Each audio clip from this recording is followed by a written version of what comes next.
So in today's dating world, a lot of women have unrealistic expectations.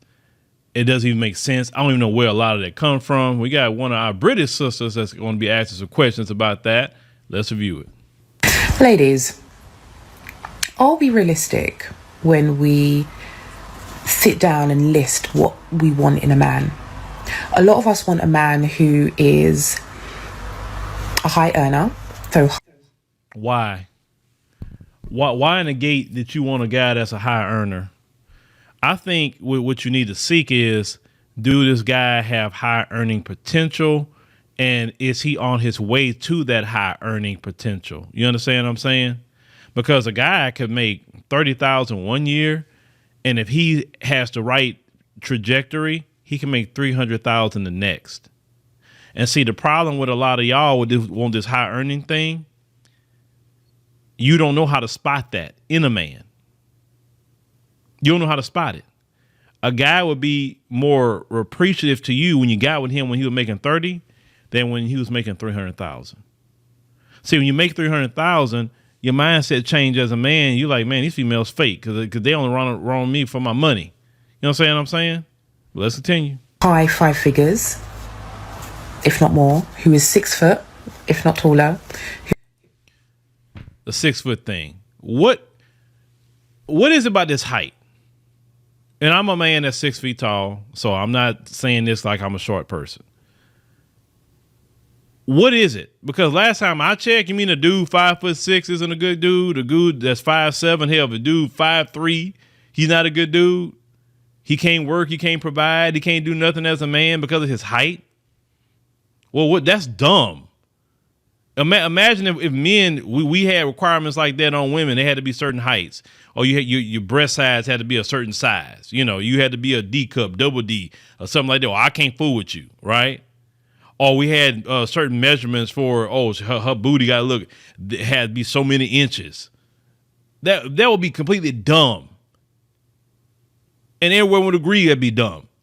It doesn't make, just because a woman has all that doesn't mean she's a good person. It's the same thing with men. Just because a man is under 6 feet tall doesn't mean that he's a bad person or that he won't be a good person to you. Who is fit, got that 6-pack going on, who is healthy, who can. And a guy that has a 6-pack, that you know how much time in dieting it takes to keep that? Are you willing to make his several meals a day? Are you willing to see him be in the gym, go to work and be in the gym all the time? Because it's a lot of maintenance to having that 6-pack.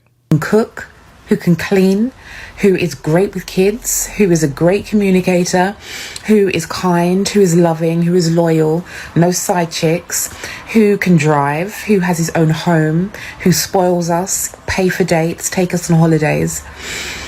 And I'm just wondering if all of these things that we want are realistic, or if we have got such high expectations that ultimately we will end up alone.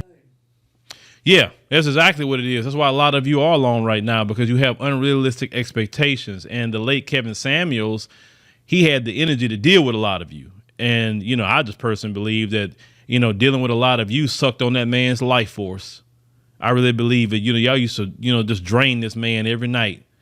And y'all did not want to hear when this man was telling y'all to lower your expectations. You're not going to get no dude that's getting those 6 and 7 figures. It's not happening. Or even a high 5-figure earner, because your spirit not right. That, you know, see, Kevin told you something different. I'm going to tell you that your heart not right. Because when you come into a situation demanding a man make a certain amount of money, you don't want that man for who he is. You want him for what he got. That's it. Well, it's a prerequisite for me to be with him. Then you don't need to be with him at all. Because money could come, money can go. It happens. What if that man has a dip in his income? Are you going to leave? See, men know if they get you because of how much money they're making, then you're going to also be gone based on how much money they're making too. So why would a man want a gold digger? Because there's low-end gold diggers and there's high-end gold diggers. And these women that's sitting up here talking about they got to have a certain amount of money this man make a year, that's a low-end gold digger. Because if you want, well, he at least got to make 75,000. Okay, to me, you're a low-end gold digger. The high-end gold diggers won't want the millions. No, no. It's better to meet a woman in college. It's better to meet a woman that you, when you were working at fast food or something, before you came into any kind of money. Or it's better to go out the country and don't let that woman know exactly what you got going on, and y'all develop a relationship. I mean, she know you got something, but she don't know what you got going on. It's better to go do that. And a lot of men are doing that. All this unrealistic expectation. And I'm going to tell y'all something. That is a Western problem. And when I mean Western problem, we mean like all the European ran countries. That includes America, Canada, the UK. This woman is at, all the rest of Europe. That's those problems. Because when you get out of the Western world, this is not even a conversation. It's not. This matriarchy society, it's not even the issue. It's still a patriarchal society in a lot of other countries. And this is why when men travel to these countries, you travel into a country that's still ran by patriarchy. America used to be a patriarchy country. Used to be. But when they allowed no-fault divorce, when they allowed, the welfare, when they allowed the food stamps, when they allowed the TANF, when they allowed feminism, that's what brought all that mess in. And then on top of that, when they allowed getting rid of your children, you know what I'm talking about. When they allowed all that, it shifted everything.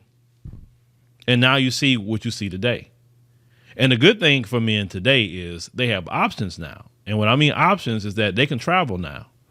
They can go to the courthouse or the post office and go get their United States passport. They can do that. And if they want to get them a woman, they can get a woman that's been raised in the patriarchy, a woman that's been raised to be feminine and understand submission. They can do that if they choose to. Not to say you can't find a woman here that way. I'm not saying. I would say this much. If you're going to find a woman here like that, you probably have a higher probability of finding that in the South of the United States. Find that in the South. You probably can still find that here and there. You still got some country girls that like to cook. That's clean. I always tell brothers that the South is probably your better bet to find a wife if he gonna be here in the continental United States. Especially when you go to them country areas like Mississippi and Alabama and certain places in Georgia. You can got certain places in Texas that's still kind of country in some ways.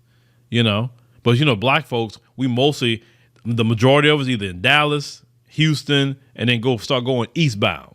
Going toward Louisiana. It's kind of like the Black Corridor. If you're looking for that. But, at least in Houston and Dallas, you still, you still got the down south. And so you could probably find that in Houston and Dallas too. But I would say definitely the South is your best bet, brother, if you're looking for that in the United States. But if you can't find it in the South, then I would say, travel, if that's what you're looking for. Because these unrealistic expectations don't make a bit of sense. But y'all let me know what y'all think, with that, fellas. Have you dealt with some of that? This women that just want this unrealistic expectation from you. And women, have you ever had that expectation yourself, and has that worked out for you? Let me know.